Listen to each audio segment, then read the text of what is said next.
ಕಾರ ಮಾಡಿದ್ರು. ಅದಕ್ಕಾಗಿ ಇವರಿಗೆ ಗಜಲ್ ಪಿತಾಮಹ ಅಂತೇಳಿ ಕರಿತಾ ಇದ್ದಾರೆ ಸರ್.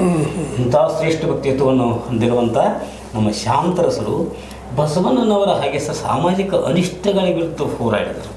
ಯಾಕಂದ್ರೆ ಸರ್ ನೋಡ್ರಿ, ಮೊದಲಾಗಲೂ ಈಗ ಮೌಢ್ಯಗಳಿಂದಾಗಿ ನಮ್ಮ ಸಮಾಜ ಬಹಳಷ್ಟು ಇದಾಗಿತ್ತು ರೀ. ಇವತ್ತು ಅದ ಮೌಢ್ಯಗಳಿಂದ ಅದಕ್ಕಾಗಿ ನಾವು ಇವತ್ತು ವಿಶ್ವಗುರು ಆಗಲಾರದ ವಿಶ್ವದಲ್ಲಿ ನಾವು ಗುರುಗಳು ಅನ್ನೋದು ಆಗಿಬಿಟ್ಟು. ಹಂಗಾಗಿ ಸರ್, ಯಾಕಂದ್ರೆ ನೀವು ಹೇಳಿದಾರಲ್ಲ ಸರ್, ಭಾರತ ವಿಶ್ವಕ್ಕೆ ಗುರು ಒಪ್ತೇವ್ರಿ. ಆದರೆ ಸರ್ ಈ ಕೆಲವೊಂದು ನಮ್ಮಲ್ಲಿರ್ತಕ್ಕಂಥ ನಾವು ಕೆಲವೊಂದು ದೋಷಗಳನ್ನು ತಿದ್ದುಕೋಬೇಕು ಅನ್ನುವಂಥದ್ದು ಮನವಟ್ಟೆ ಶಾಂತರಸರು ಸರ್. ಬಸವಣ್ಣನವ್ರು ಹೇಗೆ ಸಾಯ ಸರ್, ಅವ್ರಿಗೆ ಇಬ್ಬರು ಪತ್ನಿಯರ್ರಿ, ಶಾಂತರಸರಿಗೂ ಕೂಡ ಇಬ್ಬರು ಪತ್ನಿಯರು. ಬಸವಣ್ಣಗೆ ರೀ ನೀಲಾಂಬಿಕಾ ಮುಂದೆ ಗಂಗಾಂಬಿಕಾ ರೀ. ಹಾಗೆ ಇವರಿಗೆ ಸರ್ ಶಾಂತರಸರಿಗೆ ಮೊದಲನೇದವರು ನಮ್ಮ ಶ್ರೀಕಂಠ ಶಾಸ್ತ್ರಿಗಳು ಅಂತ ಬರ್ತಾರೆ ದೊಡ್ಡವ್ರಿ. ಅವರ ಮಗಳು ಶಾಂತ ಅಂತೇಳಿ ಶಾಂತಾದೇವಿ ಅನ್ನೋಂಥ ಮಗಳು.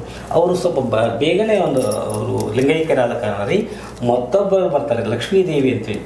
ಲಕ್ಷ್ಮೀದೇವಿ ಸರ ಬಸವಣ್ಣನವರಿಗೆ ಹೆಂಗೆ ನಮ್ಮ ಗಂಗಾಂಬಿಕಾ ನಾಗಲಾಂಬಿಕೆ ಹೆಗಲು ಕೊಟ್ಟಿದ್ದು ಮಾಡಿದ್ರೆ, ಹಾಗೆ ಶಾಂತರಸರಿಗೆ ಇವರು ಏನಂತಾರಲ್ಲ ಲಕ್ಷ್ಮೀದೇವಿ ರೀ ಆಗಿನ ಒಂದು ಪದವಿ ರೀ.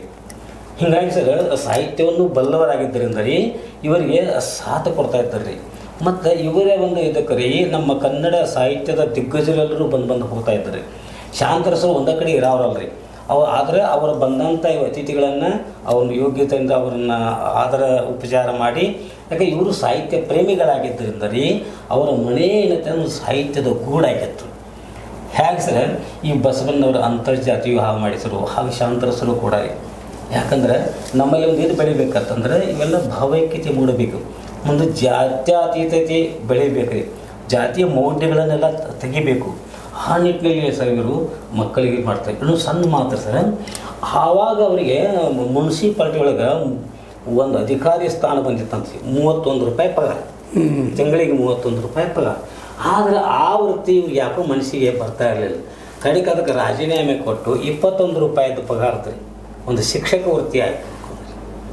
ಅಂದ್ರೆ ಅವರು ಮನೋವೃತ್ತಿ ಶಿಕ್ಷಕ ಗುರುಗಳ ಮೊದಲಾಗಿ, ಆಮೇಲೆ ಮುಖ್ಯೋಪಾಧ್ಯಾಯರಾಗಿ, ಮುಂದೆ ಉಪನ್ಯಾಸಕರಾಗಿ, ಪ್ರಾಚಾರ್ಯರಾಗಿ, ಮುಂದೆ ವರ್ಷ ಸಾಹಿತ್ಯದ ಒಂದು ಲೋಕದ ಒಂದು ದಿಗ್ಗಜರಾಗಿ ಸರ್ ಅದು ಗಜಲ್ ಪಿತಾಮಹ ಎನಿಸಿಕೊಂಡ್ರು. ಹಾಗೆ ಸರ್ ಬಸವಣ್ಣನವ್ರ ವ್ಯಕ್ತಿತ್ವ ಕೂಡ ರೀ. ಅವರು ಇಷ್ಟೆಲ್ಲ ಮಾಡಿದ್ರು ಕೂಡ ರೀ ಕನ್ನಡ ಒಂದು ಸಾರಸ್ವತ ಲೋಕಕ್ಕೆ ವಚನ ಸಾಹಿತ್ಯ ಅನ್ನುವಂಥ ದೊಡ್ಡದನ್ನು ಕೊಟ್ಟರು. ಸರ್ ಮುಂದೆ ಕಲ್ಯಾಣ ಕ್ರಾಂತಿ ಆದಮೇಲೆ ಈ ಸಮಾಜ ಹಂಗೆ ಸರ್ ಯಾವಾಗಲೂ ಸರ್ ಒಂದು ಒಬ್ಬ ಶರಣರ ಮಾದರಸ ಒಬ್ಬ ಕವಿ ಬರ್ತಾರೆ, ಸಕಲರ ಮಾದರಸ ಅಂತೇಳಿ. ಅವೇನು ಹೇಳ್ತಾನೆ ಗೊತ್ತೇನ್ರಿ, ಅದನ್ನು ಬಸವಣ್ಣ ಭಾಳ ಇಷ್ಟಪಡ್ತಿರ್ತಾರೆ. ದೇಶ ದೇಶಾಂತರಗಳ ತಿರುಗಿ ತೊಳಲಿದೆ ಬಳಲಿದೆ, ಹಲವರನ್ನು ಹೊಗಳಿದೆ ಹಲವರನ್ನು ತೆಗಳಿದೆ, ಹೊರ್ತಾ ಹೋಯಿತು ನನ್ನ ಸಂಸಾರ, ಇನ್ನು ಮೇಲೆ ಗಿರಿಶಿಖರದಲ್ಲಿ ಲಿಂಗ ಧ್ಯಾನದೋಳು ಮೌನವಾಗಿಸು ಕೂಡಲ ಸಂಗಮ ದೇವ ಅಂತಾಡ್ರಿ. ಅದು ಯಾಕಂತಂದ್ರೆ ಅವ್ರು ಕೂಡ ಸಂಗಮ ದೇವ ಇವ್ರದ್ದು ವಚನ ಐತೆ, ಅವ್ರು ಬೇರೆ ಅದ ರೀ. ಈ ವಚನ ಅವ್ರಿಗೆ ಯಾಕಂದ್ರೆ ಕೊನೆಗೆ ಏನಿರುತ್ತೆ ಸಮಾಜ ಬಸವಣ್ಣವ್ರಿಗೆ